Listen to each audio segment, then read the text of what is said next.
আল্লাহ পাক মানুষ সৃষ্টি করে কি করেছেন সেটা জানার আগে আমরা এটা জানবো যে আল্লাহ রাব্বুল আলামিন যখন একা ছিলেন তারপর আল্লাহ পাক কি করেছেন জানতে ইচ্ছা করে না? আচ্ছা, আজকে আমরা হিস্ট্রিটা বলছি, শুনুন। আল্লাহ পাক একা ছিলেন, তারপর আল্লাহ সৃষ্টি করেছেন আরশে আজিম। আল্লাহ পাক সৃষ্টি করেছেন কি? আরশে আজিম। আরশ কি জিনিস? যেই আরশের ছায়ায় আল্লাহ পাক কিয়ামতের মাঠে 7 শ্রেণীর মানুষকে ছায়া দিবেন, যেদিন এই ছায়া ছাড়া অন্য কোনো ছায়া থাকবে না। আরশটাকে একটু বুঝি। একটা হাদিসের মধ্যে নবী সাল্লাল্লাহু আলাইহি ওয়াসাল্লাম বলেছেন, নবীর নাম শুনলেই দরুদ পড়বেন, বলবেন সাল্লাল্লাহু আলাইহি ওয়াসাল্লাম। নবীজি বলছেন, দেখো এই পৃথিবী থেকে প্রথম মহাবিশ্বের দূরত্ব হচ্ছে 500 বছরের পথ। কত বছর? 500 বছর। এভাবে দ্বিতীয় মহাকাশ থেকে তৃতীয় মহাকাশ দূরত্ব 500 বছরের পথ। এইভাবে প্রত্যেক আসমানের মধ্যে দূরত্ব হচ্ছে কত বছরের পথ? 500। সপ্তম আসমানের উপরে আছে সিদরাতুল মুনতাহা। কি আছে? এটা একটা কুল গাছ, বড়ই গাছ। নাসা আবিষ্কার করতে পেরেছে, অতএব বিশ্ববাসী বিশ্বাস করবে না। নাসা যদি কালকে বলে হ্যাঁ পাওয়া গেছে সিদরাতুল মুনতাহা, তাহলে বিশ্ববাসী বিশ্বাস করবে। একটা শিরকি দর্শন চলছে, কুফরি দর্শন। ও যখন বলবে হ্যাঁ, তখন সবাই বলে হ্যাঁ, যখন তারা বলে না, সবাই বলে না। আল্লাহ পাকের ওহীর জ্ঞানের কোনো মূল্য নাই সবার কাছে, ইল্লা মাশাআল্লাহ। সিদরাতুল মুনতাহার উপরে আছে কুরসি। কি আছে? কুরসি। আল্লাহ পাকের কুরসি, যেটা আপনি আয়াতুল কুরসির মধ্যে পড়েন, ওয়াসিআ কুরসিয়ুহুস সামাওয়াতি ওয়াল আরদ, মানে আল্লাহ পাকের কুরসিটা আসমান জমিনকে ঘিরে রেখেছে। আর বলে রাখি যে প্রত্যেক ফরজ নামাজের পর যে আয়াতুল কুরসি পড়ে, জান্নাতে যাওয়ার জন্য তার একটাই বাধা, মৃত্যু। মৌত হয়ে গেলে জান্নাতে চলে যাবে ইনশাআল্লাহ। একটা হাদিস আসছে, রাত্রেবেলা ঘুমানোর সময় কেউ যদি আয়াতুল কুরসি পড়ে, সারা রাত আল্লাহর পক্ষ থেকে একজন ফেরেশতা তাকে পাহারা দিবে ইনশাআল্লাহ। এই ফেরেশতা তো দেখা যায় না, দেখা যায়? তো কয়দিন পর যদি বলে যে যা দেখা যায় না তা বিশ্বাস করা যাবে না, আসলে কিন্তু এপিস্টেমোলজি তাদের এটাই, যা দেখে না তা বিশ্বাস করে না। পশ্চিমারা কি ফেরেশতায় বিশ্বাস করে? কেন করে না? এটা তো একটা প্রশ্ন, উত্তরটা আমি বলছি আপনাদেরকে। কারণ তাদের জ্ঞান তত্ত্ব হচ্ছে যা চোখে দেখি না, যা পরীক্ষা নিরীক্ষা পর্যবেক্ষণে আসে না, তার কোনো অস্তিত্ব নাই। এটা ওদের ফিলোসফি অফ এডুকেশন, শিক্ষা দর্শন। এটাকে আমরা ফিলোসফির ভাষায় বলি এপিস্টেমোলজি বা জ্ঞান তত্ত্ব। জ্ঞান তত্ত্ব টিচার যারা আছেন তারা বুঝবেন, তাদের জ্ঞান তত্ত্ব এমন। আর আমাদের জ্ঞান তত্ত্ব উল্টা, টোটালি ডিফারেন্ট। আমরা কি বলি? আমরা বলি ওয়াকুলিল হাক্কু মির রাব্বিকুম, সত্য আল্লাহর পক্ষ থেকে আসে। আমরা বলি যে অদৃশ্যে বিশ্বাস না করা পর্যন্ত কেউ মুমিনই হতে পারবে না। ইমানের কয় পিলার? ইমানের কয় পিলার? 6 পিলার। আমানতু বিল্লাহি, আল্লাহর প্রতি বিশ্বাস করলাম, ওয়া মালাইকাতিহি, তার ফেরেশতাগণের প্রতি, ওয়া কুতুবিহি, আল্লাহ পাকের আসমানি কিতাব সমূহের প্রতি, ওয়া রুসুলিহি, আল্লাহ পাকের রাসূলগণের প্রতি, ওয়াল ইয়াউমিল আখির, পরকালের প্রতি, ওয়াল কদরি খায়রিহি ওয়া শাররি, তাকদীর বা ভাগ্যের ভালো মন্দের প্রতি। এই 6টার একটাও কি চোখে দেখা যায়? আল্লাহকে দেখেছেন? ফেরেশতা দেখেছেন? আমাদের নবীকেও কি দেখেছেন? শুধু কোরআনটা আপনি চোখের সামনে দেখছেন, আর কিচ্ছু আপনি দেখছেন না। পরকাল দেখেছেন? তাকদীর, ভাগ্য দেখেছেন? কিচ্ছু দেখি নাই। এই 6টা পিলারে বিশ্বাস না করতে পারলে কেউ মুমিন হতে পারবে না। পারবে? আলিফ লাম মিম যালিকাল কিতাবু লা রাইবা ফি হুদাল লিল মুত্তাকিন। কারা মুত্তাকি? আল্লাযীনা ইউমিনুনা বিল গায়বি। এই যে 6টা গায়েবে যারা বিশ্বাস করে, এরা হলো মুমিন, মুত্তাকি। তাহলে আমাদের জ্ঞানের ভিত্তিটা কি? আমরা অদৃশ্যে বিশ্বাস করি। আর ওদের জ্ঞানের ভিত্তি হচ্ছে ওরা চাক্ষুষ যা দেখে তাতে বিশ্বাস করে। এই জায়গাতেই তো পার্থক্য জ্ঞানতাত্ত্বিক। এই কারণেই ওরা ফেরেশতায় বিশ্বাস করে না, আল্লাহ বিশ্বাস করে না, নবী রসুলগণে বিশ্বাস করে না। তারা বলছে আল্লাহর সন্তান আছে, নাউজুবিল্লাহ। হ্যাঁ, তারা আসমানি কিতাবে বিশ্বাস করছে না, তার ধর্মের কনসেপ্টে বিশ্বাস করছে না। তারা পরকাল, পুনরুত্থান, হাসর, কিয়ামত, মিজান, পুলসিরাত কিছুই বিশ্বাস করে না। বিশ্বাসগত পার্থক্য এখানে। এখন মুমিন মুসলিম হিসাবে আমরা বিশ্বাস করি আল্লাহ পাকের ফেরেশতা আছে না নাই? আছে। এখন এই ফেরেশতারা 8জন ফেরেশতা, বড় বড় 8জন ফেরেশতা, তারা আল্লাহ পাকের আরশটাকে ধরে রেখেছে। কয়জন ফেরেশতা? 8জন। এই 8জন ফেরেশতা আল্লাহর আরশকে টেনে নিয়ে আসবে কিয়ামতের মাঠে। বলেন সুবহানাল্লাহ। আল্লাহ পাকের এমনও ফেরেশতা আছেন যারা একটা ফুৎকার দিবে, জাস্ট একটা ফু, এক ফুৎকারে পুরো মহাবিশ্ব ধ্বংস হয়ে যাবে। এত শক্তিশালী ফেরেশতা আছে আল্লাহ পাকে। আমরা যখন মায়ের গর্ভে ছিলাম, এরকম একজন ফেরেশতাই আল্লাহর পক্ষ থেকে রূহ নিয়ে এসে মায়ের গর্ভে ফুঁকে দিয়েছে এবং আল্লাহর হুকুমে 4টা বিষয় লিখে দিয়েছে। আমরা প্রত্যেকে যখন মায়ের গর্ভে ছিলাম, বয়স ছিল 4 মাস 10 দিন। আমরা তো সব ভুলে গেছি এখন এগুলো, মাত্র 4 মাস 10 দিন। এখন শরীরে শক্তি আছে তো, এই জন্য শৈশব বাল্যকাল সব ভুলে গেছে। আবার একদিন শরীরে শক্তি থাকবে না, তখন আবার আল্লাহ আল্লাহ করা শুরু করবে। 2 দিন ডায়রিয়া হলেই আল্লাহ আল্লাহ শুরু হয়ে যায়। যখন মানুষ সুস্থ থাকে আল্লাহর বিরুদ্ধাচারণ করে, আল্লাহ বলতে কেউ নাই। ঠিক আছে? তো ওই ফেরেশতা লিখে দিয়েছেন 4টা জিনিস আল্লাহর পক্ষ থেকে। 1, সেই ব্যক্তির হায়াত কতটুকু হবে। 2, দুনিয়াতে রিজিক পাবে, কি কি রিজিক পাবে। 3 নাম্বার, তার কাজগুলো কি কি হবে, দুনিয়ায় কি কি কাজ করবে সে। আর 4 নাম্বার, তার সৌভাগ্য, সে সৌভাগ্যবান হবে না দুর্ভাগ্যবান হবে, মানে জান্নাতি হবে না জাহান্নামী হবে। এটা লিখে দেওয়া হয়ে গেছে। এখন এরকম 8 জন বড় বড় ফেরেশতা আল্লাহর আরশটাকে ধরে রেখেছেন। আর আমরা বলছি কুরসির কথা। এই কুরসি আসমান জমিনকে ঘিরে আছে। আর আয়াতুল কুরসি যে ব্যক্তি তেলাওয়াত করবে, ইনশাআল্লাহ তাআলা আল্লাহর পক্ষ থেকে একজন ফেরেশতা তাকে সারা রাত পাহারা দিবে ইনশাআল্লাহ। একে অপরকে আল্লাহর জন্য মহব্বত করে। বয়ফ্রেন্ড গার্লফ্রেন্ড ট্রেডিশন বলা হচ্ছে না। বয়ফ্রেন্ড গার্লফ্রেন্ডের হারাম জেনার ভালোবাসা বলা হচ্ছে না। কি বলা হচ্ছে? দিনের জন্যে, আল্লাহর জন্যে দুজন পরস্পরকে ভালোবাসে, আল্লাহর জন্যেই বিচ্ছেদ ঘটে। 5 নাম্বার, সেই ব্যক্তি যাকে, যুবক ভাই শোনেন ভালো করে, সেই ব্যক্তি যাকে কোনো সুন্দরী নারী জেনার জন্য ডাকে। সুন্দরী উচ্চ বংশের কোনো মেয়ে নিজেই জেনা করার জন্য ডাকে, কিন্তু যুবক বলে আমি আল্লাহকে ভয় করি, ইন্নী আখাফুল্লাহ, আমি আল্লাহকে ভয় করি। এরকম যুবক আছে এখনো বাকি সমাজে? এখন তো ইচ্ছা করেই মানুষ জেনা করে। এখন তো জেনা এত সহজ, মানুষ 1000, 1500, 2000 টাকা দিয়ে জেনা করতে পারে। এই সমাজে জেনা সহজ, বিয়ে হয়েছে কঠিন। এই সমাজে জেনাটা সহজ হয়ে গেছে, বিয়েটা কঠিন হয়ে গেছে। এই জন্য বিয়ের ঝামেলা অনেকে যেতে চায় না। জেনা করেই তো আমি যা উদ্ধার করার করছি। বিয়ে করলে খাওয়াতে হবে, নিজের পায়ে দাঁড়াতে হবে, এই লাগবে সেই লাগবে, সুবহানাল্লাহ। কিন্তু প্রিয় ভাই মনে রাখবেন, যদি আপনি জেনা থেকে বেঁচে থাকতে পারেন, আল্লাহ পাক আপনাকে সাক্ষাৎ মৃত্যুর হাত থেকেও বাঁচাতে পারেন। এটা আমি এমনি এমনি বলি নাই, আমি দলিল দিচ্ছি।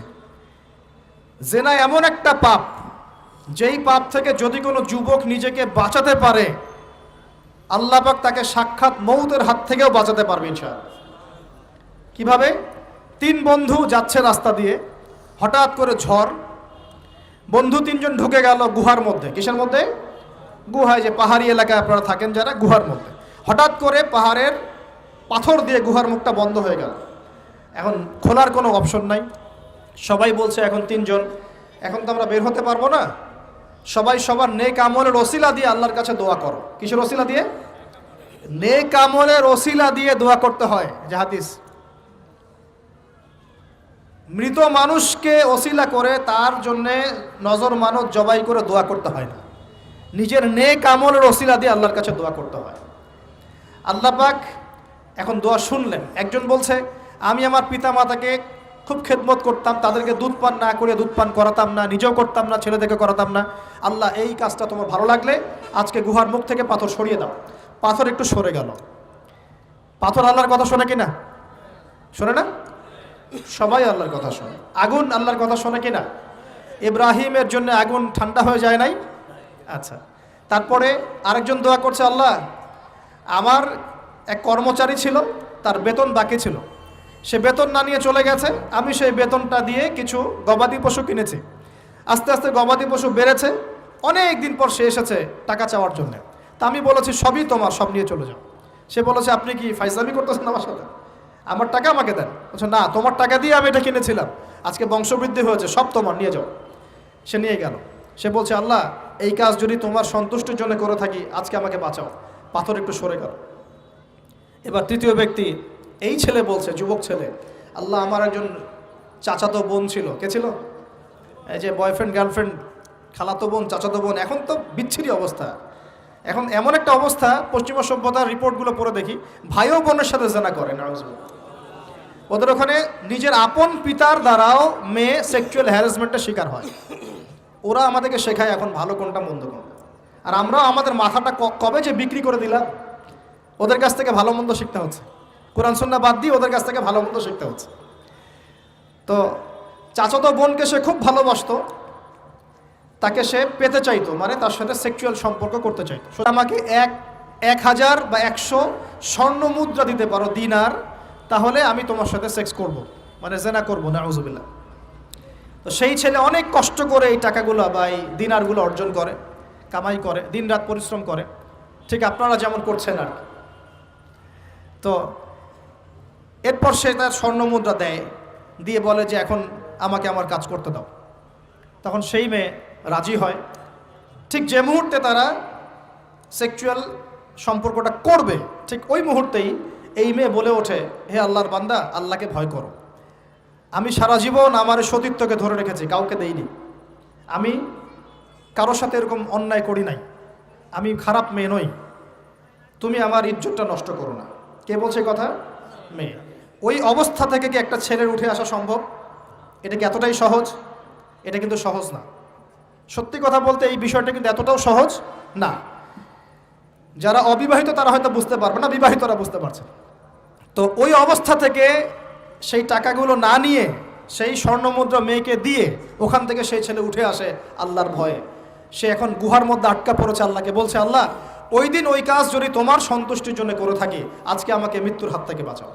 সমস্ত পাথর ধপধপ করে সরে গেল গুহার মুখ থেকে। এটা কিন্তু কোনো গাল গল্প না, এটা বনু ইসরায়েলের ঘটনা, সত্য ঘটনা।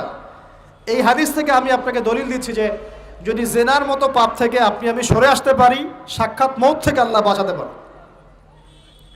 প্রিয় ভাই, সেই যুবক আরশের ছায়া ছায়া পাবে যে তার যৌবনকালটাকে আল্লাহর পথে কাটিয়েছে, এবং যাকে কোনো সুন্দরী মেয়ে জেনার জন্য আহ্বান করে, সে বলে আমি আল্লাহকে ভয় করি।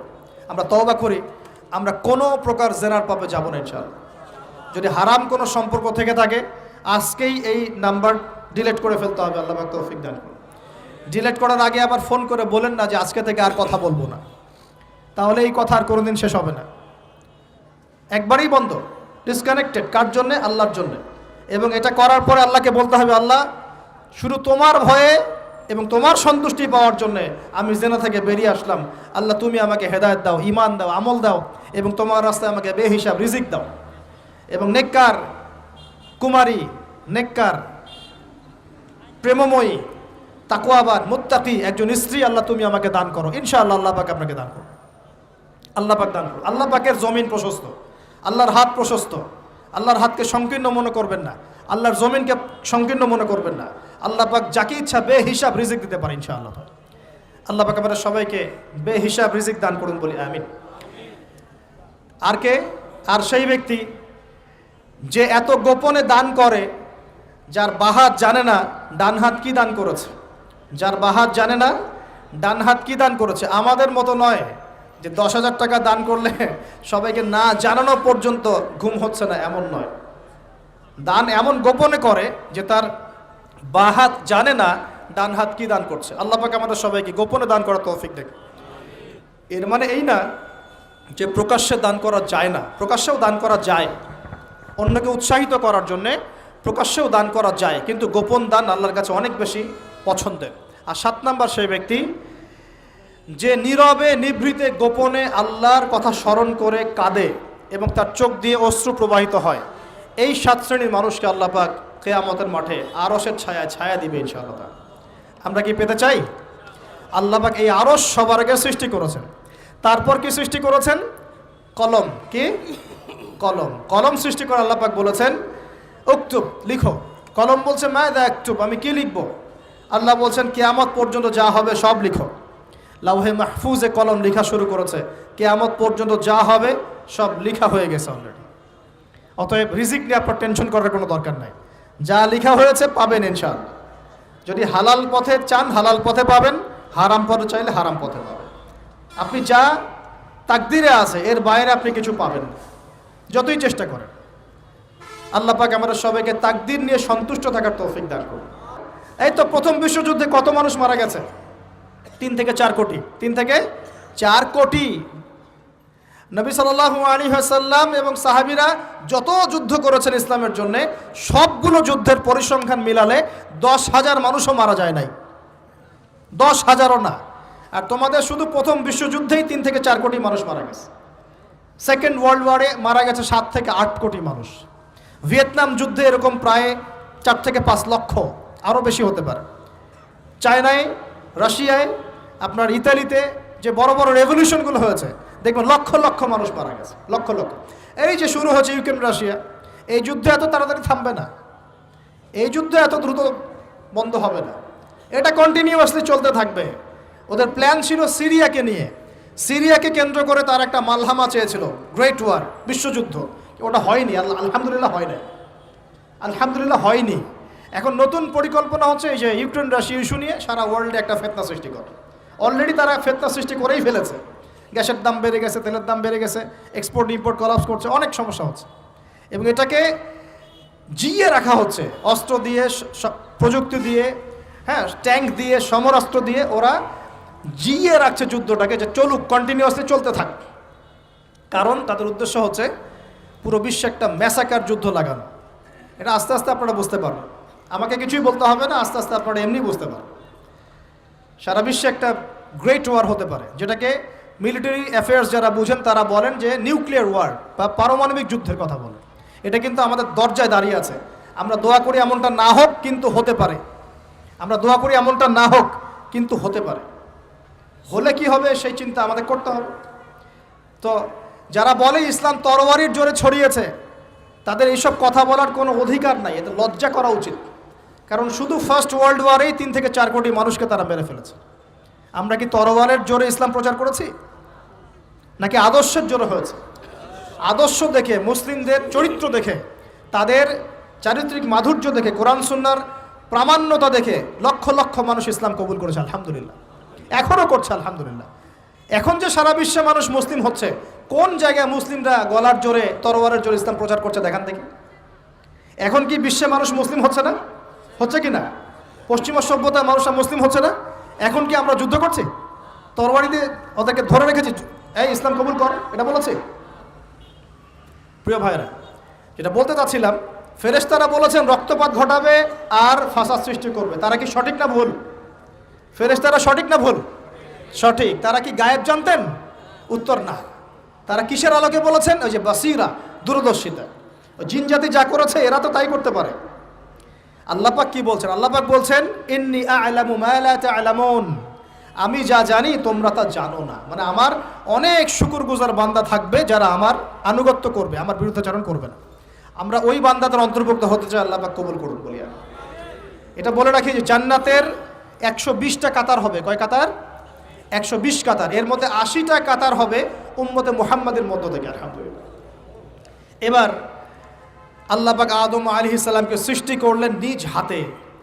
সূরা সাদের মধ্যে আল্লাহ পাক বলেছেন খলাকতু বিয়াদাই, আমি নিজ হাতে ওকে সৃষ্টি করেছি। আল্লাহর হাত কেমন সেটা ব্যাখ্যা করার দরকার নাই, এগুলো নিয়ে চিন্তা করতে যাবেন না। আল্লাহ পাকের মতোই, কারোর সাথে সাদৃশ্যপূর্ণ নন। আল্লাহ পাক এবার আদম আলাইহিস সালামকে সৃষ্টি করে নাম শিক্ষা দিলেন। ওয়াল্লামা আদামাল আসমাআ কুল্লাহা, এই মহাবিশ্বের যত জ্ঞান আল্লাহ পাক আদম আলাইহিস সালামকে শিক্ষা দিলেন। বলেন সুবহানাল্লাহ। এখান থেকে দলিল পেলাম আমাদের পিতা বানর থেকে হয় নাই, আমাদের পিতাকে আল্লাহ পাক সৃষ্টি করেছে। আমাদের পিতাকে কে সৃষ্টি করেছেন? আল্লাহ রাব্বুল আলামিন। তাও আবার নিজ হাতে, মানে কি? ভালোবাসা দিয়ে, ভালোবেসে, মহব্বতের সাথে। এই খলাকতু বিয়াদাই, আমি নিজ হাতে সৃষ্টি করেছি, এই কথা মানুষ ছাড়া, আদম আলাইহিস সালাম ছাড়া অন্য কারো জন্য আল্লাহ পাক বলেন নাই। অন্য সবার জন্য আল্লাহ পাক বলেছেন ইযা আরাদা শাইআন আইয়াকুলা লাহু কুন ফায়াকুন। যখন আল্লাহ পাক কিছু করতে চান খালি বলেন কুন, হও, ফায়াকুন, হয়ে যায়। ওখানে আল্লাহ পাক বলেন নাই সাগর সৃষ্টি করেছে হাত দিয়ে, এই গ্রহ নক্ষত্র সৃষ্টি করেছে আমার হাত দিয়ে, আল্লাহ পাক এমনটা বলেন নাই। আদম আলাইহিস সালামকে আল্লাহ পাক কত মহব্বত করেন, আল্লাহ পাক বলছেন যে আমি তাকে আমার নিজ হাতে সৃষ্টি করেছি। আর আজকে তোমরা শেখাচ্ছ মানুষকে, আস্তাগফিরুল্লাহ, যে মানুষ বানর থেকে হয়ে যায়। কত বড় কুফরি, কত বড় শিরক, কত বড় লজ্জা। নিজের সম্মান মানুষ নিজেভাবে নষ্ট করতে পারে, নিজের সম্মান নিজে নষ্ট করতে পারে। আমাদেরকে আল্লাহ সৃষ্টি করেছেন আদম আলাইহিস সালাম থেকে। তারপরে যান, শুধু সৃষ্টি করেন নাই, আল্লাহ পাক সমস্ত নাম শিক্ষা দিয়েছেন। নাম মানে এখানে শুধু নাম, মঙ্গল, নেপচুন, প্লুটো এগুলো না। নাম মানে হচ্ছে জ্ঞান। নাম মানে কি? জ্ঞান। একটা এক্সাম্পল দেই, যখন আপনি বাচ্চাকে বলেন যে A for Apple, A for কি অ্যাপল যে শিখাচ্ছেন, অ্যাপল বলতে কিন্তু সে শুধুমাত্র একটা ওয়ার্ড শিখে না, ও কিন্তু শিখে অ্যাপল মানে একটা এমন কিছু যেটা খেতে হয়। কি করতে হয়? খেতে হয়। যখন আপনি শেখান এ ফর অ্যান্ট, ও বুঝতে পারে অ্যান্ট হচ্ছে একটা সৃষ্টি, এটা চলাচল করে, কালো কালো দেখতে, ও কিন্তু মাথার মধ্যে ওটা ছবি এঁকে নেয়। তো এটা নাম মানে শুধু নাম না, জ্ঞান। আল্লাহ পাক আদম আলাইহিস সালামকে সমস্ত জ্ঞান শিক্ষা দিলেন। আল্লামাল ইনসান মা লাম ইয়ালাম, আল্লাহ বলছেন আমি মানুষকে সেই জ্ঞান শিক্ষা দিয়েছি যা মানুষ জানতো না। মানে আমরা সৃষ্টিগতভাবে জ্ঞানী ছিলাম না, আল্লাহ পাক জ্ঞান শিক্ষা দিয়েছেন। কোন জ্ঞান শিক্ষা দিয়েছেন? যে জ্ঞান ফেরেশতাদেরও ছিল না। বলেন সুবহানাল্লাহ। আল্লাহ পাক জ্ঞান শিক্ষা দিয়ে ফেরেশতাদের সামনে নিয়ে গিয়ে বলছেন তোমরা এই নামগুলো বলো দেখি। ফেরেশতারা বলছেন লা ইলমা লানা ইল্লা মা আল্লামতানা, আল্লাহ আমাদের তো সেই জ্ঞান নাই, যা আপনি শিখিয়েছেন অতটুকুই জানি, এর বেশি জানি না। এবার আল্লাহ পাক বলছেন ইয়া আদম আম্বিহুম বিআসমাইহিম, আদম তুমি সব নাম বলে দাও দেখি। আদম আলাইহিস সালাম সমস্ত নাম ধর করে সব বলে দিলেন। আমাদের পিতা জ্ঞানী ছিলেন না? ছিলেন না? আল্লাহ পাক নিজে তাকে জ্ঞান শিক্ষা দিয়েছে। আর আমরা বলছি মানুষ আস্তাগফিরুল্লাহ অন্য প্রাণী থেকে আসছে। সুবহানাল্লাহ, কত অদূরদর্শী মানুষেরা, কত সুদূর প্রসারী একটা কুফরি মতবাদ। এবার আল্লাহ পাক আদম আলাইহিস সালামকে বলছেন তুমি নাম বলে দাও, তিনি সব নাম বলে দিলেন। এবার গিয়ে আল্লাহ পাক ফেরেশতাদেরকে বলছেন এবার তোমরা একটা কাজ করো, ইয কুলনা লিল মালাইকাতি ইসজুদু লি আদম, তখন আল্লাহ পাক বলছেন যে আমি ফেরেশতাদেরকে বললাম তোমরা সবাই এখন আদমকে সিজদা করো। বলেন সুবহানাল্লাহ। কত সম্মান আমাদের পিতার। মহাবিশ্বে ফেরেশতাদের সামনে আল্লাহ পাক তাকে সিজদা করালেন ফেরেশতাদেরকে দিয়ে। ফাসাজাদু, সবাই সিজদা করলো, ইল্লা ইবলিস। কে সিজদা করলো না? ইবলিস। এখানে একটা বিষয় মনে রাখেন, আমাদের পিতাকে কিসের কারণে সম্মানিত করা হয়েছে? শারীরিক গঠন, চেহারার সৌন্দর্য, টাকা পয়সা, রিজিক, কোনটার কারণে? এইটাই মনে রাখবেন।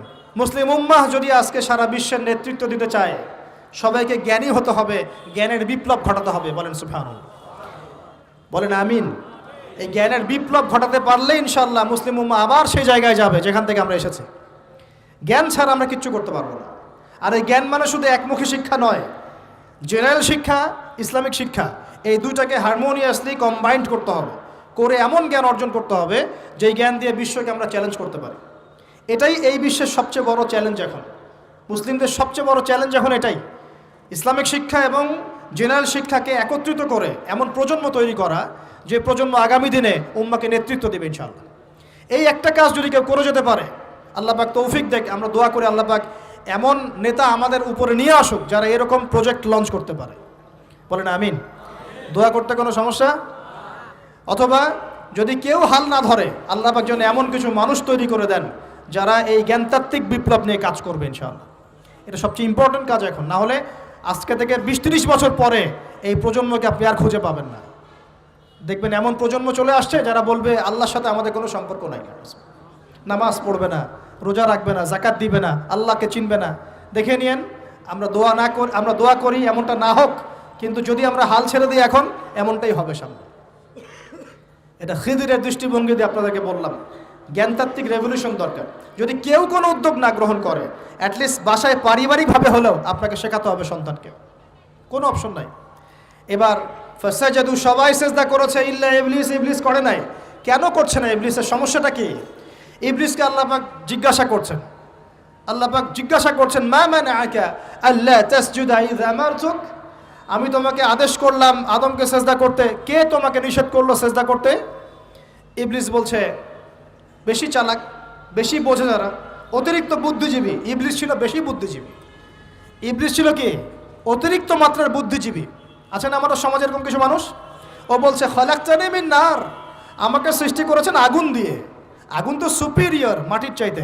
ও খালাকতাহু মিন তিন, আর আপনি এই আদমকে সৃষ্টি করেছেন মাটি থেকে, কাদা মাটি দিয়ে, আমি কেন আদমকে সেজদা করতে যাব? যুক্তি, অতি যুক্তিবাদী, অতি বুদ্ধি। আল্লাহ পাক বলছেন ফাখরুজ মিনহা ফাইন্নাকা রাজিম, এখান থেকে বের হয়ে যাও, তুমি অভিশপ্ত। ফাইন্না আলাইকা লা'নাতা ইলা ইয়াউমিদ্দিন, আমার আদেশ লঙ্ঘন করার কারণে কিয়ামত পর্যন্ত তোমার উপর লানত, অভিশাপ বর্ষিত। আল্লাহ পাক তাড়িয়ে দিলেন, একদম থ্রোন অ্যাওয়ে। আমরা বলি না আউযু বিল্লাহি মিনাশ শাইতানির রাজিম, রাজিম শব্দের মানে হচ্ছে বিতাড়িত, থ্রোন অ্যাওয়ে, কার্সড, যাকে অভিশাপ করা হয়েছে। এবার ভালো করে শোনেন প্রিয় ভাইরা, ইবলিসের এই স্টেটমেন্টগুলো শোনেন। এবার ইবলিস বলছে রব্বি আনজিরনি ইলা ইয়াউমি ইউবআসুন। এই স্টেটমেন্টটা ভালো করে শোনেন। ইবলিস বলছে রব্বি, হে আমার রব। ইবলিস বলছে রব্বি, হে আমার রব। ইবলিস বলছে রব্বি, হে আমার রব, আমাকে অবকাশ দিন, আনজিরনি, আমাকে অবকাশ দিন, ইলা ইয়াউমি ইউবআসুন, কিয়ামত দিবস পর্যন্ত। ইবলিস আল্লাহকে বিশ্বাস করে কি করে না? ইবলিস আস্তিক না নাস্তিক বলেন? ইবলিস বলছে রব্বি। রব্বি মানে কি? হে আমার রব। রব্বি মানে রব না, রব্বি মানে আমার রব। রব্বুন মানে রব, রব্বুহু তার রব, রব্বুহুম তাদের রব, রব্বুকা মানে তোমার রব, রব্বুকুম মানে তোমাদের রব, রব্বি মানে কি? আমার রব, রব্বুনা আমাদের রব। এটা গ্রামার, বুঝতে পারছেন? ইবলিস বলছে রব্বি মানে কি? হে আমার রব, আনজিরনি, আমাকে অবকাশ দিন, ইলা ইয়াউমি ইউবআসুন, কিয়ামত দিবস পর্যন্ত। ইবলিস আস্তিক না নাস্তিক? তাহলে এখন বলেন তো, আমরা যারা দুনিয়াতে আল্লাহকে অস্বীকার করছি তারা ইবলিসের চেয়ে বড় না ছোট? দলিল দিলাম তো, নাকি এমনি এমনি বললাম? আচ্ছা, আল্লাহ পাক বলছেন যাও, ফাইন্নাকা মিনাল মুনজারিন, তোমাকে অবকাশ দেয়া হলো। কারণ কিয়ামত পর্যন্ত সময় আল্লাহর কাছে খুব বেশি কিছু না, এক দিনেরও কম, অল্প সময়, একটা সকাল একটা সন্ধ্যার মতো। ঠিক আছে, দিলাম, যাও। এবার ইবলিস চ্যালেঞ্জ করছে। এই চ্যালেঞ্জটা আমাদের সবাইকে মনে রাখতে হবে, সারা জীবন ইবলিসের এই স্টেটমেন্টটা মনে রাখতে হবে। সেটা কি? ইবলিস বলছে ফাবিমা আগওয়াইতানি, সূরা আরাফ পড়ে দেখবেন। ইবলিস বলছে ফাবিমা আগওয়াইতানি, আপনি যে আদমের কারণে আমাকে আজকে বের করে দিলেন জান্নাত থেকে, লাআকুদান্না লাহুম সিরাতাকাল মুস্তাকিম, আমি সেই আদমের সরল পথে ওত পেতে বসে থাকবো, চুপটি ঘাপটি মেরে বসে থাকবো, ঘাপটি মেরে ওর জন্য বসে থাকবো। আর সুম্মা লাতিয়ান্না মিন বাইনি আইদিহিম, আমি অবশ্যই তার সামন থেকে আসবো। সুম্মা লাতিয়ান্নাহুম মিন বাইনি আইদিহিম, আমি আদম সন্তানদের সামন থেকে আসবো, সামন থেকে মানে সরাসরি ওয়াসওয়াসা দিব। ওয়া মিন খালফিহিম, পেছন থেকে আসবো মানে পিছন থেকে ওয়াসওয়াসা দিব। ওয়া আন আইমানিহিম, ডান দিক থেকে ওয়াসওয়াসা দিব। ওয়া আন শামাইলিহিম, বাম দিক থেকে আসবো। ওয়ালা তাজিদু আকসারাহুম শাকিরিন, আপনি বেশিরভাগ আদম সন্তানকে শুকরগুজার পাবেন না। ইবলিস ঠিক বলেছে না ভুল বলেছে? বেশিরভাগ মানুষ নামাজ পড়ে না, বেশিরভাগ মানুষ সুদ খায় কি খায় না, বেশিরভাগ মেয়ে এখন বেপরদায় চলে কি চলে না, বেশিরভাগ মানুষ এখন অন্যায় করে কি করে না, বেশিরভাগ মানুষই আল্লাহ থেকে দূরে চলে। ইবলিস কিন্তু ঠিকই বলেছে, ঠিক বলে নাই? আচ্ছা, আল্লাহ পাক বলছেন ঠিক আছে, যাও, তোমার চ্যালেঞ্জ তোমার জায়গায়, তবে আমার বান্দারা যদি সারা জীবনও অন্যায় করার পরে একবার, যদি খালি একটা বার মন থেকে তাওবাতান নাসুহা মানে প্রকৃত তওবা করে, খালেস তওবা করে, আল্লাহর কাছে ফিরে আসে, বলে আস্তাগফিরুল্লাহ, আল্লাহ আমাকে মাফ করে দাও, রব্বিগফির ওয়ারহাম, আল্লাহ মাফ করো, ক্ষমা করো, আস্তাগফিরুল্লাহাল্লাযী লা ইলাহা ইল্লা হুয়াল হাইয়ুল কাইয়্যুম ওয়া আতুবু ইলাইহি, বা আমার কাছে একটা বার যদি মাফ চায়, ক্ষমা চায়, তার সারা জীবনের গুনাহ আমি মাফ করে দেব ইনশাআল্লাহ। আর কি চাই? ওই যে বললাম না, আমাদেরকে ভালোবেসে আল্লাহ সৃষ্টি করেছেন। এবার ইবলিস চলে গেল, আর আদম আলাইহিস সালামের পাজর থেকে আল্লাহ পাক সৃষ্টি করলেন হাওয়া আলাইহিস সালাম। বলে সুবহানাল্লাহ। কারণ সঙ্গিনী ছাড়া আমরা চলতে পারবো না। পারবো? যারা চিরকুমার সঙ্গে নাম লেখাচ্ছ, এগুলো থেকে বের হয়ে আস। এখন চিরকুমার থাকার টেন্ডেন্সি মানুষের, চিরকুমার থাকতে হবে কেন? সঙ্গীত দরকার আছে কি নাই? আছে। একা একা লাগে, মানুষ একা একা চলতে পারে না। ইব্রাহিম আলাইহিস সালাম একা চলে আসছেন, তার সাথে সারা আলাইহিস সালাম ছিলেন। আমাদের নবীজি যখন একা, তার সাথে খাদিজা রাদিয়াল্লাহু আনহা ছিলেন। ঠিক আছে? ঠিক একইভাবে আদম আলাইহিস সালাম একা একা জান্নাতে, আল্লাহ পাক তার পাঁজর থেকে সৃষ্টি করলেন কাকে? হাওয়া আলাইহিস সালাম। বলে রাখি, হাওয়া আলাইহিস সালাম ছিলেন পৃথিবীর সবচেয়ে সুন্দরী নারীদের একজন। দুজন নারীকে সবচেয়ে সুন্দরী বলা হয়। কয়জন? একজন হাওয়া আলাইহিস সালাম, আর একজন ইব্রাহিম আলাইহিস সালামের স্ত্রী সারা আলাইহিস সালাম। মনে থাকবে? এখানে মনে রাখবেন, নিজে যদি পবিত্র থাকেন, নিজের চরিত্রকে পবিত্র রাখেন, ইনশাআল্লাহ আপনি সব দিক থেকে ভালো একজন মেয়ে পাবেন ইনশাআল্লাহ। নিজের চরিত্র ঠিক থাকবে না, জেনা করবেন, 10 ঘাটের পানি খেয়ে আসবেন, দেখবেন যাকে বিয়ে করেছেন ও 15 ঘাটের পানি খেয়ে আসছে। সতর্ক থাকবেন, আল্লাহ পাক হেফাজত করুন, বলি আমিন। এবার তারা দুজন জান্নাতে থাকতে লাগলেন। আল্লাহ পাক বলছেন, একটু মনোযোগ দেন, আল্লাহ বলছেন যে তোমরা দুজন জান্নাতে থাকো। ফাকুলা মিনহা রাগাদান হাইসু শি'তুমা, জান্নাতে যা ইচ্ছা তোমরা খাও, কোনো সমস্যা নেই, থাকো খাও। ওয়ালা তাকরাবা হাদিহি শাজারা, কিন্তু একটা আদেশ করছি তোমাদেরকে, এই যে গাছটা দেখছো এই গাছের কাছেও যাবে না। শব্দগুলো বোঝার চেষ্টা করো। আল্লাহ পাক বলছেন না যে গাছের ফল খাবে না, আল্লাহ পাক বলছেন গাছের কাছেও যাবে না। ঠিক যেমন আল্লাহ বলছেন ওয়ালা তাকরাবু আমওয়ালাল ইয়াতীম, এতিমের মালের কাছেও যাবে না।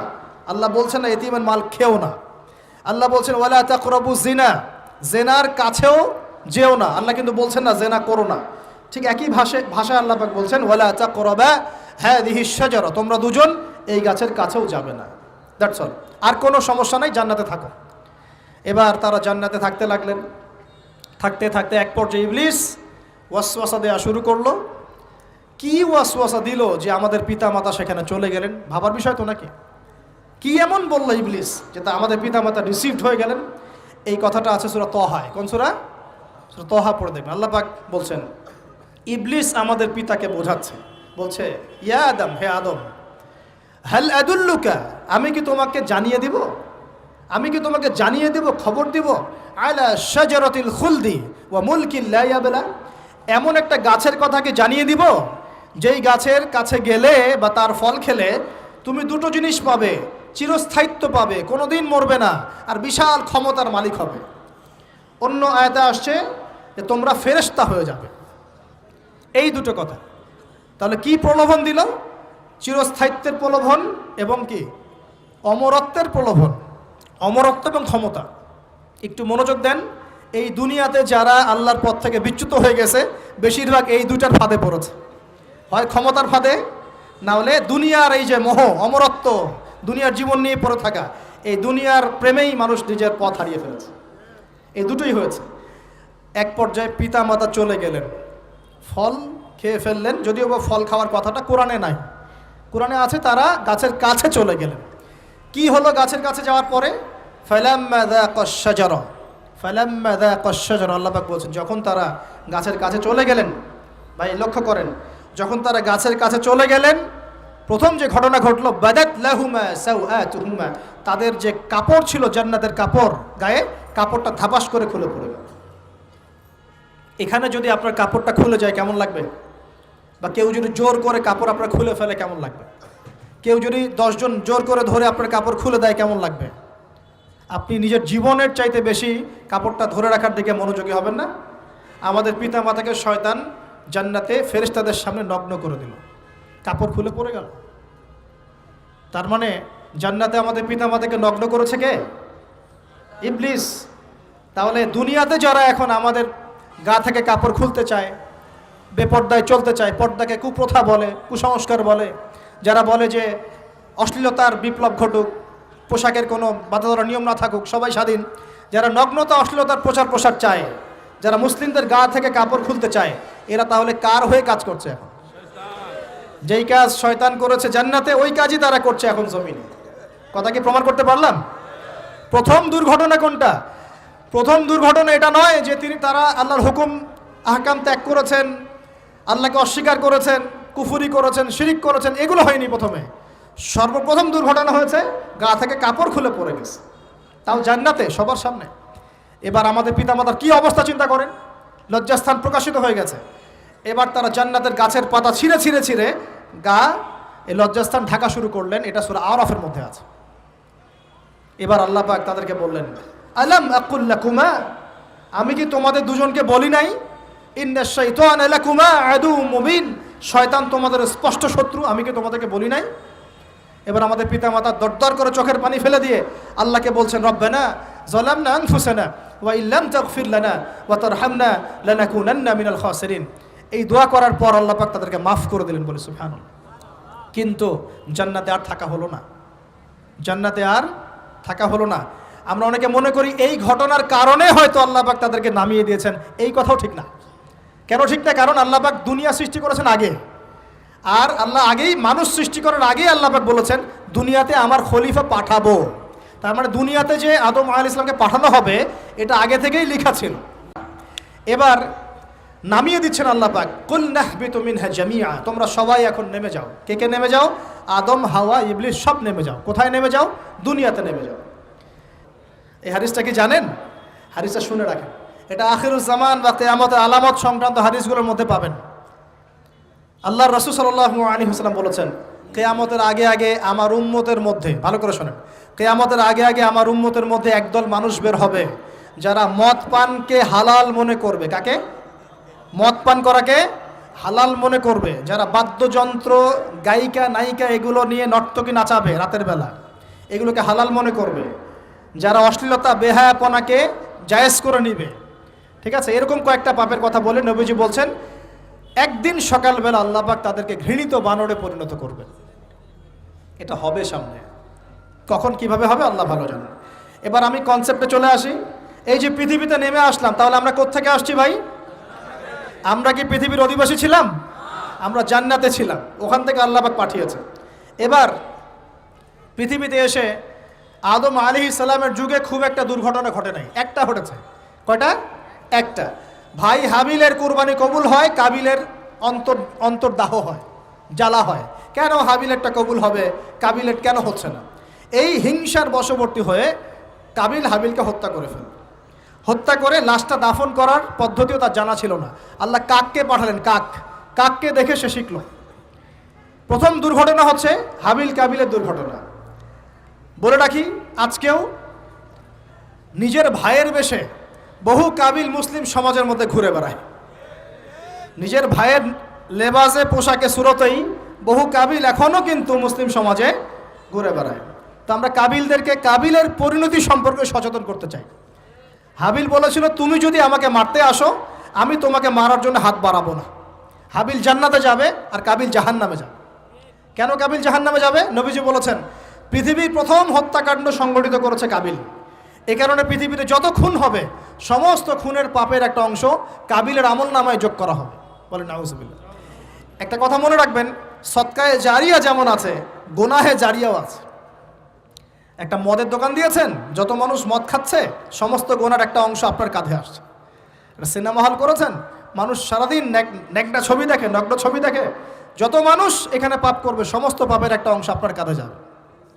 আবার একটা মাদ্রাসা করেছেন, যত মানুষ এখানে দ্বীনি ইলম শিখবে, এই নেকির একটা অংশ আপনি পাবেন ইনশাআল্লাহ। মরে গেলেও কবরে পাবেন ইনশাআল্লাহ। আল্লাহ পাক আমাদের সবাইকে সদকায়ে জারিয়া করার তৌফিক দেন, গোনাহে জারিয়া থেকে বাঁচিয়ে রাখুন। খুব খেয়াল রাখবেন, আল্লাহ পাক আমাদের হেফাজত করুন, বলি আমিন। এবার ওই যুগ শেষ, নূহ আলাইহিস সালামের যুগ। এই যুগে আল্লাহর একই সুন্নত। নূহ আলাইহিস সালাম 950 বছর দাওয়াত দিলেন, 40টা বা 80টা পরিবার ইসলাম কবুল করেছে, বাকিরা করে নাই। যারা করে নাই আল্লাহ পাক তাদেরকে ডুবিয়ে মারলেন, যারা করেছে আল্লাহ পাক উদ্ধার করলেন। সোজা কথা। আজকে সারা পৃথিবীতে যত মানুষ আমরা বেঁচে আছি না, আমরা কোনো না কোনোভাবে ওই 80 পরিবারের সদস্য। আমরা ভাই ভাই, বা আমরা ওই ফ্যামিলি, 80 ফ্যামিলির অন্তর্ভুক্ত। কীরকম করে? নূহ আলাইহিস সালামের 4 সন্তান ছিল। কয় সন্তান? এক সন্তানের নাম হচ্ছে হাম। কি নাম? হাম। হাম ছিল একটু কালো বর্ণের। হামকে দিয়ে আফ্রিকার কন্টিনেন্টে যত মানুষ দেখছেন, ব্ল্যাক স্কিনের, কালো স্কিন, এরা সবাই হামের বংশধর। মজা না বিষয়টা? মানুষের অস্তিত্ব পৃথিবীতে, ইতিহাস, এগুলো খুব ইন্টারেস্টিং টপিক। ইতিহাস পড়তে থাকলে আপনি ডুবে যাবেন। কত কি যে বিশ্বে হয়েছে আর কত কিছু হবে সামনে, সুবহানাল্লাহ। তখন আপনার অস্তিত্ব জানান দিবে যে আমি কত ক্ষুদ্র, মহাবিশ্ব কত বড়, আল্লাহ কত বড়, কত সময় চলে গেছে আর আমি এই সময় কি করছি। এক ভাইয়ের নাম শাম। এই শামকে কেন্দ্র করে এই আরবের যে মানুষগুলো আছে, অ্যারাবিয়ান, এরা শামের বংশধর। আরেক ভাইয়ের নাম ইয়াফাস। কি নাম? ইয়াফাস। ইয়াফাসের বংশধর হচ্ছে পশ্চিমারা, মানে রোমক যারা, তারা। আরেক ভাইয়ের নাম ছিল কেনান। কি নাম? কেনান। এ ইমান নিয়ে আসে নাই, ওই যে প্লাবনে ডুবে মরে গেছে। মরে যাওয়ার পরে আদম আলাইহিস সালাম বলেছিল, আল্লাহ আমার পরিবারের অন্তর্ভুক্তকে মাফ করে দাও। আল্লাহ বলেছেন, লাইসা মিন আহলিক, সে তোমার পরিবারের কেউ না। নবীর সন্তান হওয়ার পরেও ইমান না আনার কারণে সে জাহান্নামে গেছে। আর আমরা আর কি এমন মানুষ, অমুক আলেমের সন্তান, অমুক বক্তার সন্তান, হ্যাঁ, অমুক পীরের নবাবজাদা, অমুক তমুক, এইসব বড়াই করে লাভ নাই। আমল, আকীদা, ইমান যদি ঠিক না থাকে, আমাদের বংশ পরিচয় আমাদেরকে বাঁচাতে পারবে, আমাদের দেশ, জাতীয়তাবাদ, বর্ণ বাঁচাতে পারবে না। যার যার কবরে তাকে তাকে যেতে হবে। নিজের আমল নিয়ে ফিকির করেন, নিজের কবর নিয়ে ফিকির করেন, অন্যের দিকে চোখ দেওয়া বন্ধ করেন, আগে নিজের কবরের ফিকির করেন। আল্লাহ পাক সবাইকে তৌফিক এনায়েত করুন বলি। যারা বুদ্ধিমান তারা নিজেকে নিয়ে ব্যস্ত থাকে, যারা যারা অহংকারী উদ্ধত এরা মানুষের পিছনে পড়ে থাকে। আল্লাহ পাক আমরা সবাইকে নিজের চেহারা আয়নায় দেখার তৌফিক দান করুন। আমিন। প্রিয় ভাইরা, নূহ আলাইহিস সালামের যুগ চলে গেল, 950 বছর দাওয়াত দেওয়ার পরে এই পরিণতি হয়েছে। এরপরে আসছে ইব্রাহিম আলাইহিস সালামের সময়। আল্লাহ পাক তাকে উদ্ধার করেছেন, অগ্নি পরীক্ষা থেকে বাঁচিয়েছেন, নমরুদকে আল্লাহ পাক ধ্বংস করেছেন। আল্লাহ পাক এরপরে এনেছেন আদ জাতি। আদ জাতির হুদ আলাইহিস সালাম এবং তার অনুসারীদেরকে আল্লাহ পাক বাঁচিয়েছেন, বাকিদেরকে ধ্বংস করে দিয়েছেন ঝড় দিয়ে, বায়ু প্রবাহ দিয়ে। সামুদ জাতি এসেছে, সামুদ জাতিকে আল্লাহ পাক ধ্বংস করেছেন বজ্রপাত দিয়ে, বিদ্যুৎ দিয়ে। আর সালেহ আলাইহিস সালাম এবং তার অনুসারীদেরকে বাঁচিয়ে দিয়েছেন। ফেরাউনের যুগ এসেছে, আল্লাহ পাক মূসা আলাইহিস সালাম এবং বনু ইসরাইলকে বাঁচিয়েছেন, ফেরাউনকে ডুবিয়ে মেরেছেন লোহিত সাগরে। ঈসা আলাইহিস সালামের যুগ আসছে, একই সুন্নত। ঈসা আলাইহিস সালামকে আল্লাহ পাক শুধু রক্ষাই করেন নাই, নিজের কাছে উঠিয়ে নিয়েছেন। সুবহানাল্লাহ। তিনি আবারও আসবেন পৃথিবীতে ইনশাআল্লাহ। যতদিন না তিনি আসছেন এবং এই পৃথিবীতে 40 বছর রাজত্ব না করছেন, কিয়ামত হবে না ইনশাআল্লাহ। যতদিন পর্যন্ত ঈসা আলাইহিস সালাম আবার ব্যাক না করছেন এবং এই জেরুজালেম থেকে সারা বিশ্বে খিলাফা কায়েম না করছেন, 40 বছর শাসন না চালাচ্ছেন, কিয়ামতও হবে না ইনশাআল্লাহ। এটা সামনে অপেক্ষা করছে। এবং নবী সাল্লাল্লাহু আলাইহি ওয়াসাল্লামের যুগে আবু জেহেল, আবু লাহাব বা সাহেবাদেরকে আল্লাহ পাক ধ্বংস করেছেন, আল্লাহর নবী এবং সাহাবীদেরকে আল্লাহ পাক সম্মানিত করেছেন। আপনি কি পুরো হিস্ট্রির মধ্যে একটা সুন্নত দেখতে পাচ্ছেন, কমন সুন্নত? কি সুন্নত? প্রত্যেক যুগে যুগে যারাই আল্লাহর ওই যে বিধান মেনে চলেছে, সমকালীন নবী রাসূলদের আনুগত্য করেছে, আল্লাহ পাকের আনুগত্য করেছে, আল্লাহ পাক তাদেরকে উদ্ধার করেছেন দুনিয়াতেও পরকালে। প্রত্যেক যুগে যুগে যারাই আল্লাহকে মানে নাই, রাসূলকে মানে নাই, আল্লাহর আসমানি কিতাবকে মানে নাই, বিরুদ্ধাচরণ করেছে, কুফরি করেছে, শিরিক করেছে, আল্লাহ পাক সবাইকে ধ্বংস করে দিয়েছেন, কারো কোনো পরোয়া করেন না। এই সিলসিলা আজও অব্যাহত আছে, আগামীতেও থাকবে ইনশাআল্লাহ। এখন আমরা যারা এখন বেঁচে আছি, আমরা নবী সাল্লাল্লাহু আলাইহি ওয়াসাল্লামের ইন্তেকালের প্রায় 1450 বছর পরের মানুষ। আল্লাহর নবী এসেছেন এমন সমাজে, যে সমাজে শিরকের পাপ চলছে, সুদের পাপ চলছে, দুর্নীতি চলছে, আপনার কন্যা সন্তানকে জীবিত হত্যা করা হচ্ছে, আপনার মাদকদ্রব্যের সয়লাভ চলছে, মেয়েদের অধিকার দেওয়া হচ্ছে না, হ্যাঁ, গোত্রীয় হানাহানি চলছে। ওই সমাজটাকে তিনি 23 বছরের মধ্যে পাল্টে ফেললেন। কত বছর? 23 বছর। কিভাবে পাল্টালেন? উত্তর, তিনি প্রথমে জ্ঞানের চর্চা করেছেন। কিসের চর্চা? জ্ঞানের। আল্লাহ পাক প্রথম ওহী নাযিল করেছেন, ইকরা বিসমি রাব্বিকাল্লাযী খালাক, পড়ুন আপনার রবের নামে যিনি আপনাকে সৃষ্টি করেছেন। নবী সাল্লাল্লাহু আলাইহি ওয়াসাল্লাম সাহাবীগণ কোরআনের 6টা হক আদায় করেছেন। কয়টা হক? 6টা। তারা কোরআন পড়া শিখেছেন। আমরা সবাই কোরআন পড়া শিখবো তো ইনশাআল্লাহ? তারা কোরআনের অর্থ শিখেছেন। আমরা কোরআনের অর্থ শিখবো তো ইনশাআল্লাহ? তারা কোরআনের আদেশগুলো মেনেছেন। আমরা কোরআনের সব আদেশ মানবো তো ইনশাআল্লাহ? তারা কোরআনের সমস্ত নিষেধগুলো বর্জন করেছেন। আমরা নিষেধ বর্জন করবো তো ইনশাআল্লাহ? তারা কোরআনের দাওয়াত মানুষের কাছে পৌঁছে দিয়েছেন। আমরা কোরআনের দাওয়াত দিব তো ইনশাআল্লাহ? এবং 6 নাম্বার, তারা কোরআনের বিধানগুলোকে বাস্তবায়ন করেছেন। আমরাও বাস্তবায়নের চেষ্টা করবো তো ইনশাআল্লাহ? এই 6টা হক আদায়ের ফলে 23 বছরের ব্যবধানে জাহেলি মক্কা একদম সোনালী মক্কায় পরিণত হয়েছে। 23 বছর পরের মক্কায় আপনি কোনো সুদ পাবেন, কোনো শিরক পাবেন, কোনো মূর্তি পূজা পাবেন, কোনো মেয়ের অবমাননা পাবেন, কোনো জেনা, কোনো ব্যভিচার, কোনো ধর্ষণ, কিচ্ছু পাবেন? 23 বছর পরের মক্কায় কোনো পাপ পাবেন না। কিভাবে সমাজ পরিবর্তন হলো? এই কোরআনের হক আদায়ের মধ্য দিয়ে হয়েছে, নবীর সুন্নাত প্রতিষ্ঠার মধ্য দিয়ে হয়েছে। এরপর কি থেমে গিয়েছিল? উত্তর, না। এরপর আবু বকর সিদ্দিকের যুগ এসেছে, প্রায় 2 থেকে আড়াই বছর তিনি শাসন কার্য চালিয়েছেন। ওই যুগে কি মানুষ আবার খারাপ হয়ে গিয়েছিল? উত্তর, না। বরং ইসলাম আরও বেগবান হয়েছে আলহামদুলিল্লাহ। এরপর এসেছে ওমর রাদিয়াল্লাহু আনহুর যুগ। কত বছর? প্রায় 10 বছর। কত বছর? 10 বছর। এই 10 বছরে কি মুসলিমরা আবার খারাপ হয়ে গিয়েছিল? ওমর রাদিয়াল্লাহু আনহুর কোর্টের মধ্যে কি প্রতিদিন কেস আসতো? সারা বছরে একটা কেসও আসতো না। মানুষ এত ভালো ছিল, সারা বছরে একটা কেসও আসতো না। বরং যারা রাষ্ট্রীয় পর্যায়ে দায়িত্বশীল ছিল তারা এসে বলতো যে আমাদের ভাতাগুলো বন্ধ করে দেন, বসে বসে বেতন নিব কেন, কোনো তো কেসই আসে না, বসে থাকবো কেন। এরকম সমাজ ছিল। একজন ব্যক্তি খুঁজে পাওয়া যেত না যে নামাজ পড়ে না, একজন মুসলিম পাওয়া যেত না যে যাকাত দেয় না সামর্থ্য থাকলে, এমন মুসলিম খুঁজে পাওয়া যেত না যে কোরআন পড়তে জানে না, হাদিসের চর্চা করে না, যে দাওয়াতি কাজ করে না, যে আল্লাহর পথে দাওয়াত এবং জিহাদে আত্মনিয়োগ করে না, এমন মুসলিমই খুঁজে পাওয়া যেত না। এরপরে আসলো উসমান রাদিয়াল্লাহু আনহুর যুগ। ওই যুগে ফিতনা শেষের দিকে সৃষ্টি হওয়া শুরু হলো। কোন বিষয়কে কেন্দ্র করে? কোরআন সংকলনকে কেন্দ্র করে ফিতনা সৃষ্টি হলো। আতাতায়ীদের বিদ্রোহীদের হাতে উসমান রাদিয়াল্লাহু আনহুকে নির্মমভাবে শাহাদাত বরণ করতে হয়েছে। তিনি প্রায় 12 বছর শাসন কার্য চালিয়েছেন। ইসলাম আরও এগিয়ে গেছে। এরপর এসেছে আলী রাদিয়াল্লাহু আনহুর যুগ। আলী রাদিয়াল্লাহু আনহুর খেলাফতে ওই উসমান রাদিয়াল্লাহু আনহুর ঘটনাকে কেন্দ্র করে, হত্যাকাণ্ডকে কেন্দ্র করে মুয়াবিয়া রাদিয়াল্লাহু আনহু এবং আলী রাদিয়াল্লাহু আনহুর মাঝখানে একটা ব্যাটল, একটা যুদ্ধ হয়ে গেছে। এর নাম হলো সিফফিনের যুদ্ধ। কিসের যুদ্ধ? সিফফিন। যাই হোক, এক পর্যায়ে আলী রাদিয়াল্লাহু আনহুকে এরকম বিদ্রোহীদের হাতে, খারেজিদের হাতে শহীদ হতে হয়। বলেন ইন্না লিল্লাহ ওয়া ইন্না ইলাইহি রাজিউন। তারপরে হাসান রাদিয়াল্লাহু আনহু অল্প কয়েকদিন শাসন কার্য চালান। তারপর উম্মার ঐক্যের খাতিরে তিনি তার শাসন কার্যের ভারটাকে মুয়াবিয়া রাদিয়াল্লাহু আনহুর হাতে সোপর্দ করে দেন, যা ছেড়ে দিলাম। মুয়াবিয়া রাদিয়াল্লাহু আনহুর সময় থেকে উমাইয়াদের শাসন শুরু হয়। উমাইয়ারা শাসন করেছে প্রায় 132 হিজরি পর্যন্ত। কত হিজরি? 132 হিজরি পর্যন্ত, প্রায় 92 ইয়ার্স, 92 বছর তারা শাসন করেছে। এ সময় ইসলাম আরও এগিয়ে গেছে, পিছিয়ে যায় নাই। ফিতনা এসেছে, দমন করা হয়েছে। মুসলিমরা বীর দর্পে বিশ্বের বুকে শাসন কার্য চালিয়েছে। এরপর এসেছে আব্বাসীয়দের খেলাফত। জাব নদীর যুদ্ধে উমাইয়াদের পরাজয়ের পরে আব্বাসীয়রা ক্ষমতায় আসে। তারাও ইসলামকে এগিয়ে নেওয়ার চেষ্টা করছিল, ইসলাম এগিয়ে যাচ্ছিল, জ্ঞান বিজ্ঞানের প্রসার হচ্ছিল। আলহামদুলিল্লাহ, ইসলাম পিছিয়ে যায় নাই, মুসলিমরা পিছিয়ে যায় নাই। সারা বিশ্বে দাপটের সাথে আমরা চলেছি। তারপর আস্তে আস্তে ওই আব্বাসীয়দের পতন শুরু হলো। কাদের হাতে? এই তাতারিদের হাতে, মঙ্গোলিয়ানদের হাতে। মাত্র 40 দিনের ব্যবধানে পুরো বাগদাদের মধ্যে প্রায় 20 থেকে 25 লক্ষ মানুষকে হত্যা করা হয়েছে। বাইতুল হিকমা ধ্বংস করে দেওয়া হয়েছে, লাইব্রেরি ধ্বংস করে দেওয়া হয়েছে, বইপত্রকে নদীতে ফেলে দেওয়া হয়েছে। তারা ছিল উগ্র জাতি। মঙ্গোলিয়ানদের নাম শোনে নাই? হালাকু খা নাম শুনেছেন? চেঙ্গিস খান, হালাকু খান নাম শোনে নাই? ওদের হাতে মুসলিমদের ব্যাপক দমন পীড়ন সহ্য করতে হয়েছে। এভাবে যুগে যুগে তারপর ক্রুসেডাররা আসছে। ক্রুসেড, একটা, দুইটা, তিনটা ক্রুসেড হচ্ছে। আস্তে আস্তে উসমানীয়দের রাইজিং হয়েছে, ফাতেমি খেলাফত এসেছে, মামলুকদের শাসন এসেছে। এদিকে মোগলরা শাসন করেছে, কর্ডোভার দিকে আব্দুর রহমান তারা শাসন করেছে। মানে এক কথায় সারা বিশ্বে মুসলিম শাসন ছিল। অটোমান এম্পায়ার 1923 এই সময়ের দিকে, 1914 থেকে 1923 এই সময় পর্যন্ত অটোমান এম্পায়াররাই বিশ্বে ছিল। তারপরে মুসলিমরা আস্তে আস্তে রাষ্ট্র ভাগ করে ফেলেছে।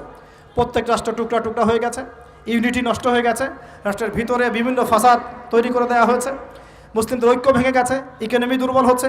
সব মিলিয়ে আজকে মুসলিমদের আজকে এই অবস্থা হচ্ছে। আমাদের এখন যুবকরা চিনে না আল্লাহকে, নামাজ পড়তে মানুষ খুঁজে পাওয়া যাচ্ছে না, যাকাত দেওয়ার মানুষ পাওয়া যায় না। রমজান মাসে পার্ট টাইম রোজা রাখে, পার্ট টাইম তারাবি পড়ে, পার্ট টাইম জুমায় আসে, পার্ট টাইম ঈদে নামাজ পড়ে। প্রজন্ম আস্তে আস্তে এই জায়গায় চলে আসছে। আল্লাহকে চিনে না, রাসূলকে চিনে না, ইসলামের হিস্ট্রি জানে না, আমাদের শেকড় জানে না। এমনি এমনি হয়নি, লাস্ট 100 বছরে এই জায়গায় আমরা আসছি। লাস্ট 100 বছরের হিস্ট্রি ভালো করে পড়ে দেখবেন, বলার সময় নাই এখানে। লাস্ট 100 বছরের হিস্ট্রি পড়ে দেখবেন, যে জায়গায় আমরা ছিলাম সেখান থেকে একদম তলানিতে নেমে চলে আসছি। এখন প্রশ্ন হচ্ছে, এই অবস্থায় কি চিরস্থায়ী থাকবো, নাকি এখান থেকে আমরা সামনে যাব? সামনে যে এমনি এমনি যাওয়া হবে না এটা নিশ্চিত। সামনে যাওয়ার জন্য কিছু কাজ এবং ক্রাইটেরিয়া মেনটেন করতে হবে। আমরা জানি এরপরে আসবে ইমামুল মাহদির শাসন, তারপরে আসবে নবী ঈসা আলাইহিস সালামের শাসন, তারপরে দাজ্জালকে মেরে ফেলা হবে। আর দাজ্জালকে মেরে ফেলার আগে দাজ্জাল তার অনুসারীদেরকে নিয়ে বিশ্ব শাসন করবে 40 বছর। 40 বছর না, 40 দিন। 40 দিন। প্রথম দিন হবে 1 বছরের সমান, দ্বিতীয় দিন হচ্ছে 1 মাস, তৃতীয় দিন 1 সপ্তাহের সমান। তারপরে দিনগুলো আমাদের দিনের মতোই। এরপর ঈসা আলাইহিস সালামের আগমনের মধ্য দিয়ে তার ধ্বংস হবে। এরপর ইয়াজুজ আর মাজুজ বের হবে। ইয়াজুজ আর মাজুজ খুব হিংস্র হবে, তাদেরকে হত্যা করার ক্ষমতা মুসলিমদের থাকবে না। মুসলিমরা তুর পাহাড়ে আশ্রয় নেবে। আল্লাহ পাকের গজবে তাদের ঘাড়ের মধ্যে একটা ভাইরাস জন্ম নেবে, এতে তারা মারা যাবে। বড় বড় নখরওয়ালা প্রাণী আল্লাহ পাঠাবেন, পাখি, এরা এসে এদেরকে উঠিয়ে উঠিয়ে কোনো জায়গায় ফেলে দিবে, মহাবিশ্বের কোনো এক জায়গায় এনে ফেলে দিবে। তারপর আল্লাহ পাক বৃষ্টি বর্ষণ করবেন, প্রচুর বৃষ্টি বর্ষিত হবে এবং বিশ্বের এই জমিনটা উর্বর হবে। তখন একটা ডালিম দেখেছেন? একটা ডালিম একটা পরিবার খাবে। একটা ডালিমের খোসার মধ্যে একটা পরিবার আশ্রয় নিতে পারবে। এত বড় বড় ফসল হবে। 40 বছর ঈসা আলাইহিস সালাম এই বিশ্বকে শাসন করবেন ন্যায়ের ভিত্তিতে, আদালতের ভিত্তিতে। ঘাটে মহিষে 1 ঘাটে পানি খাবে, বাঘে মহিষে 1 ঘাটে পানি খাবে, কেউ কারো উপর জুলুম করবে না। এরপর তার বিয়ে শাদী হবে, সন্তান হবে এবং তার ইন্তেকালও হবে স্বাভাবিকভাবে, এবং তাকে দাফন করা হবে নবী মুহাম্মদ সাল্লাল্লাহু আলাইহি ওয়াসাল্লামের কবরের পাশে। রওজার পাশে। এরপরে মানুষ আবার খারাপ হওয়া শুরু করবে, এতটা খারাপ হবে যে মানুষ রাস্তার মোড়ে মোড়ে জেনা ব্যভিচারে লিপ্ত হবে, কুকুর শেয়ালের মতো। এই অবস্থায় পশ্চিম দিক থেকে সূর্য উঠবে এবং ব্যবসায়ী ব্যবসা করতে বসেছে, কাপড় খুলেছে, এই কাপড় গুটিয়ে নেওয়ার আগে কিয়ামত হয়ে যাবে। একজন ব্যক্তি পানির বোতল খুলেছে, পানি মুখে দেওয়ার আগেই কিয়ামত হয়ে যাবে। একজন ব্যক্তি বাসা থেকে বের হয়েছে, বাসায় ফেরত যাওয়ার আগে কিয়ামত হয়ে যাবে। উঠকে পানি পান করানোর আগে কিয়ামত হয়ে যাবে। ওই সময় তওবার দরজা বন্ধ হয়ে যাবে। এই ইসরাফিল আলাইহিস সালাম সিংহায় ফুঁক দিয়ে দিবেন, মহাবিশ্ব ধ্বংস হয়ে যাবে। আল্লাহ পাক দ্বিতীয় ফুৎকারের মধ্য দিয়ে আবার সবাইকে উঠাবেন এবং এই দুনিয়ার জীবনে আমরা যে কাজগুলো করেছি এর হিসাব আমাদেরকে দিতে হবে। সেদিন যদি আমরা আল্লাহর কাছে প্রত্যেকটা কাজের হিসাব দিতে পারি, কোরআন সুন্নাহর উপর থাকতে পারি, আল্লাহর বিধিবিধান মেনে চলতে পারি, এই কারাগারের জীবনে আল্লাহর বিধান মেনে চলতে পারি, ইনশাআল্লাহ যেই জান্নাত থেকে আসছি আবার সেখানে ফিরে যাবো ইনশাআল্লাহ। আর যদি ওই দিন আমরা হিসাব দিতে ব্যর্থ হই, আল্লাহ না করুক, তাহলে ওই ইবলিসের সাথে, তার অনুসারীদের সাথে আমাদের সবাইকে জাহান্নামে থাকতে হবে বলে না। এভাবে হিস্ট্রি শুরু হয়েছে, হিস্ট্রি শেষ হবে। এই দুনিয়া চিরস্থায়ী হবে না, আর আমাদের অবস্থা এমন থাকবে না। এখন শেষ কথা হচ্ছে, এই অবস্থা থেকে উত্তরণের জন্য আমাদের কি করণীয় আছে? উত্তর, আমাদের প্রথম দরকার জ্ঞান চর্চা। কি দরকার ভাই? জ্ঞান চর্চা। প্রচুর জ্ঞান চর্চা প্রয়োজন, জ্ঞান নাই কিছুই করতে পারবো না। দ্বিতীয় কাজ হলো আমাদের সবার দরকার জানা অনুযায়ী আমল করা। জানা অনুযায়ী আমল করা, যে যত বেশি জানি আমল করার চেষ্টা করি, আল্লাহ পাক তৌফিক দান করুন। এরপর দরকার আদর্শ পরিবার গড়ে তোলা। পারিবারিক আদর্শ সুন্দর হলে পরে সমাজটা সুন্দর হবে ইনশাআল্লাহ। আল্লাহ পাক আমাদের সবাইকে আদর্শ পরিবার গড়ার তৌফিক দান করুন। দিনদার মেয়েকে বিয়ে করবেন, দিনদার ছেলেকে বিয়ে করবেন, অল্পে তুষ্ট থাকবেন, পরিবারের বিষয়ে সবর করবেন এবং সন্তান সন্ততিদেরকে মানুষ করে যাওয়ার চেষ্টা করবেন। এরপর দরকার আমাদের হালাল রিজিক। সবাই যদি হালাল রিজিকে সন্তুষ্ট থাকি, সমাজের মধ্য থেকে অন্যায় এমনি অটোমেটিক কমে যাবে ইনশাআল্লাহ। প্রত্যেকটা কাজ করার আগে চিন্তা করব কিভাবে করলে হালাল হবে, কিভাবে করলে হারাম হবে। এরপর দরকার নবী সাল্লাল্লাহু আলাইহি ওয়াসাল্লামের সুন্নাহ মাফিক জীবন গড়া। 24 ঘন্টার দিন রাতে যে কাজগুলো আছে, এই কাজগুলোকে নবীর সুন্নত অনুযায়ী করার চেষ্টা করব। আল্লাহ পাক তৌফিক দান করুন বলি আমি। আরও দরকার আমর বিল মারুফের কাজ করা, মানে সৎ কাজে আদেশ করা। আমাদের সবাইকেই দাওয়াতি কাজ করতে হবে। একজন দুজন করবে, বাকিরা করবে না এমন নয়, সবাইকেই পার্ট টাইম হলেও দাওয়াতি কাজ করতে হবে। নামাজ আপনি পড়ছেন, নামাজের দাওয়াত দেন। আপনি জাকাত দিচ্ছেন, জাকাতের দাওয়াত দেন। আপনি রমজান মাসে রোজা রাখছেন, অন্য ভাইকেও রোজা রাখতে উৎসাহিত করেন। আপনি সুদ খাচ্ছেন না, অন্য ভাইকেও নিষেধ করেন, ভাই আপনিও খায়েন না। আমি যা করি সেটা আপনি অবশ্যই প্রচার করবেন, আপনি যা করেন সেটা আপনি প্রচার করবেন, যা করেন না সেটা বলতে যাওয়ার দরকার নেই। তবে হ্যাঁ, আমলের কথা আপনি বলতেই পারেন। যদি আপনি তাহাজ্জুদ নিয়মিত পড়তে নাও পারেন, মানুষকে আপনি বলতে পারবেন তাহাজ্জুদের নামাজ পড়েন, তাহাজ্জুদ নামাজ পড়া ভালো। ইনশাআল্লাহ আস্তে আস্তে আপনি নিজেও আমল করার চেষ্টা করবেন। আল্লাহ পাক তৌফিক দান করুন। আমর বিল মারুফ, সৎ কাজে আদেশ করতে হবে। আরেকটা হচ্ছে অসৎ কাজে নিষেধ করতে হবে। সৎ কাজে শুধু আদেশ করলেই হয় না, অসৎ কাজেও কি করতে হয়? নিষেধ করতে হয়। মনে রাখবেন, শুধু সৎ কাজে আদেশ করলেই জীবনেও কোনোদিন আপনার উপর কোনো বালা মুসিবত, বিপদ আপদ, গালি তহমত আসবে না।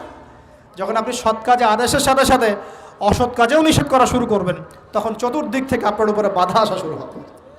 এটাই সুন্নত। তবে এটা নবীর সুন্নত। আল্লাহ পাক বলছেন, কুনতুম খায়রা উম্মাহ উখরিজাত লিন-নাস তা'মুরুনা বিল মা'রুফ ওয়া তানহাউনা আনিল মুনকার ওয়া তু'মিনুনা বিল্লাহ।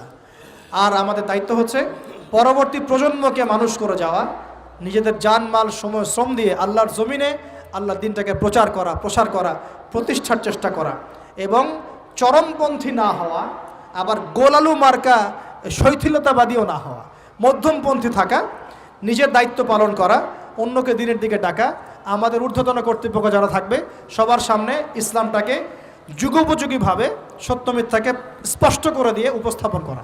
তারা যদি কবুল করে আলহামদুলিল্লাহ, যদি নাও করে তাদের দায়িত্ব তাদের, আমাদের দায়িত্ব আমাদের। That's all. আল্লাহ রাব্বুল আলামিন আমাদের সবাইকে কোরআন সুন্নাহ মাফিক জীবন করার তৌফিক দান করুন বলি আমিন। আমাদের সবাইকে আল্লাহ পাক পুরো ওয়ার্ল্ড হিস্ট্রি পড়ার তৌফিক দান করুন। কোরআনের জ্ঞানী হওয়ার তৌফিক দেখ, এর অর্থ বোঝার তৌফিক দান করুন। নবীর সুন্নাহ মাফিক জীবন করার তৌফিক দান করুন। হালাল খাওয়ার তৌফিক দেখ, আদর্শ পরিবার গড়ার তৌফিক দান করুন এবং দিন ইসলামকে বিজয়ী করার জন্য আমাদের জানমাল সময় শ্রম ব্যয় করে আল্লাহর পথে কাজ করার তৌফিক এনায়েত করুন। সকলেই বলে আমিন। أقول قولي هذا أستغفر الله لي ولكم ولسائر المسلمين. بارك الله لنا ولكم بالآية الحكيم إنه تعالى جواد كريم بر رؤوف رحيم.